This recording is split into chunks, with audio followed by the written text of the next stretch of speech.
The Center for Bioscience at the Council for Scientific and Industrial Research. Dr. Piani Libya, a senior researcher leading a team of 4 members, which includes 2 PhD students, a technician, and an intern, all working on research areas that focus on the point-of-care diagnostic for avian influenza virus and foot and mouth disease viruses.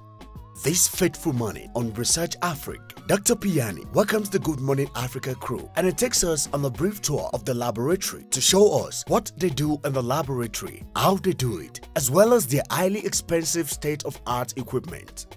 I am Dr. Piani Libya. I'm the research group leader of the molecular diagnostics. I'm going to show you my lab and what we do in our labs.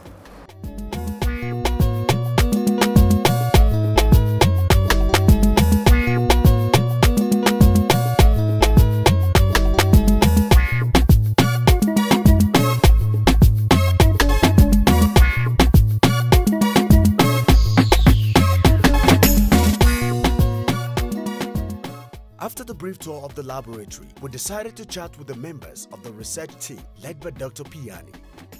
Hi, I'm Dr. Piani Libya, research group leader of the molecular diagnostics, and we're going to chat about the point-of-care diagnostics that we're developing.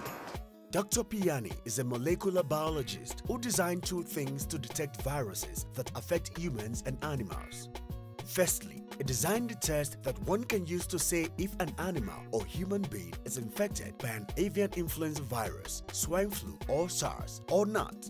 If infected, what kind of avian influenza is it? Is it a deadly one to humans or only dangerous to poultry? The test can tell this information. I did most of my undergraduate through UNISA, which is your University of South Africa. It's a long-distance university, and did most of my postgraduate at Northwest University in Potchefstroom. And after which I did my postgraduate training within the CSIR before I moved to Roche, which is a multinational company. And we're specifically working on diagnostics, HIV, TB, and other diagnostic programs that you can think of. And that has been literally an eye-opener in that I went through at least 23 African countries where we're implementing the diagnostics program, specifically for HIV, and literally sharpened my appetite into developing diagnostics assays and detection methods for other diseases.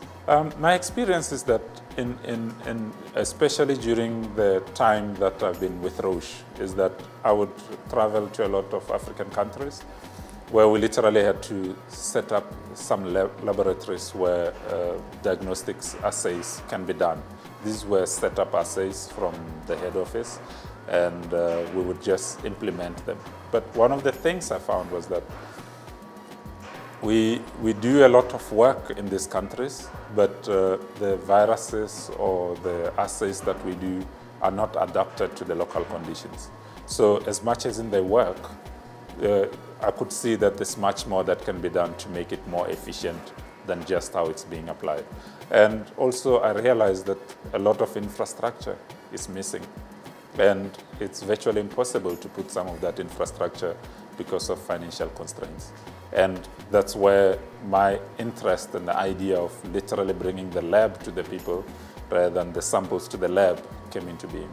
We're working on 2 specific viruses, and you would see that they're deliberately in the agricultural sphere, where we recognize and appreciate that most of the issues in Africa are on agriculture. And we specifically look into SADC as our first point of entry to say, what are the diseases that are actually costing us a lot in terms of economy in agriculture? And we chose foot and mouth disease, and we also chose avian influenza specifically because this can cross into humans as well. So we then wanted to develop a prototype machine that we can use with less electricity, with less requirement for a laboratory, that we can take to a point of care, that is where the disease is, and we can be able to detect what is required and send that information back to the laboratory for quick turnaround detection of viruses that we may be looking for. This would have a huge impact in that we don't see this as a replacement of an advanced laboratory. What we see is the first line of detection where we have a suspected outbreak. What do you do in terms of suspected outbreak? Currently, what you have is that people go and get samples, and you have a trained individual who would either clinically identify it and then sample and send to the lab. Then the lab will take its time to detect what it is. But in these contagious viruses like your avian influenza and foot and mouth, by the time you implement the strategies that are required, the virus is spread much far. So you want to sort of continue detecting or doing surveillance within the area that you actually are looking for, while the lab is sitting doing more of the advanced work that you need to characterize the virus, not necessarily do the first line of work in your advanced laboratory. So we see that as having an impact in that it will probably enable some of the governments that may not have the infrastructure, or some of the commercial farmers and chambers that may not have the infrastructure, to be able to use this service within their own geographic areas within SADC. One may ask that what would be the impact of this point-of-care diagnostic program for avian influenza and foot and mouth viruses. The tests have been shown to work well compared to the world-best standards, and they are being developed here in South Africa to specifically address African problems. Usually, the test that comes from overseas, although very good, they are not tested against the specific virus that we get in a specific area, SADC countries. Therefore, sometimes they work well and sometimes not at all. I'll use avian influenza as an example. What we do is, if you have avian influenza outbreak, there's three components that actually are at risk. The first one is that your food security is at risk and that most of your poultry can get sick. The second part is that your GDP or your growth in the economic financial contribution could go down in that you don't have food and you don't have the small-scale agricultural people being able to produce. The third one is that being a biocontrol disease, you have also a risk that could go into humans if it gets incubated right. That already says you have to be able to contain this as quickly as possible. Now, if you are able to have infrastructure that you actually can use anywhere in the continent, it means that you enable the training of the right personnel, you enable the identification and the detection of these viruses before they can spread much further. And that in its own will have a much better impact in that you can contain your avian influenza much quicker than we can currently do with the methods that are available.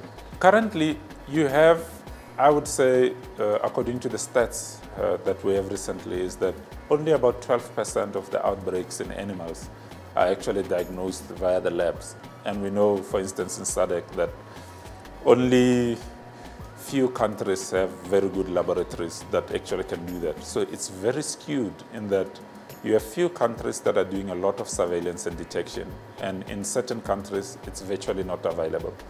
Now, the impact to the man on the street is that it's not only the chambers or the commercial farmers or the governments that has the means that can be able to do this. It means now some of the governments that don't have as much resources, or some of the farmers that may be organized but don't have as much, can now be able to do some of the surveillance directly in their settings rather than having to link in with an advanced laboratory.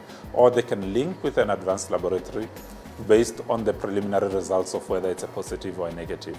But to find out if you have a positive or negative result, you don't necessarily have to go to an advanced laboratory anymore. We're working through our funders and through our collaborators. We have been able to finalize the assays themselves. In other words, if we say we can detect avian influenza within a batch scale, we're able to do that.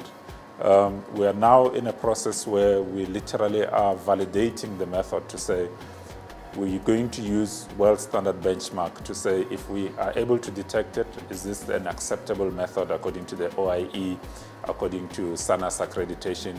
Do we have the right ISO standards for the equipment and the method itself so that it can go out there? So anybody that uses it should be able to get the same result irrespective of where in the world they are. So that's the stage where we are in. We are busy running a lot of samples, and in the next 6 to 12 months, we hope to be finished with the validation, and now we can move into the next phase where we can go into the field. I would say the CSIR as a government-funded institution is very progressive in that it allows for spin-offs of companies from within with its own scientists, or even sell the technologies where it makes sense that it can be accessed by much more people than just what we anticipated in the beginning. So one of our models is that we don't work on blocking developments anywhere else and take over. What we do is we complement what is available. So once we have it finished and we know it can work anywhere else, one of the options is that we can sell the technology to all the companies that are out there that can actually be able to use it within the African context. If we are unable to do that, it means we can actually incubate it within our institute and spin it off as a company that started within the CSIR, and some of the research and development can continue within the institution, and use our own scientists to be able to grow it as a company and still do the original impact that we wanted within South Africa and within SADC as a community. Thank you, Africa, for listening to our story. As you can see, this is an African lab that emphasizes specifically on African problems.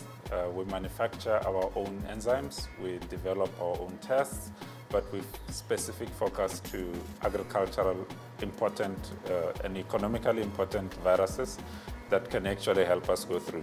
So our lab consisting of very young scientists that are very ambitious and wanting to put something on the table for African continent, and to be able to go through and detect and put some value into the agricultural economy.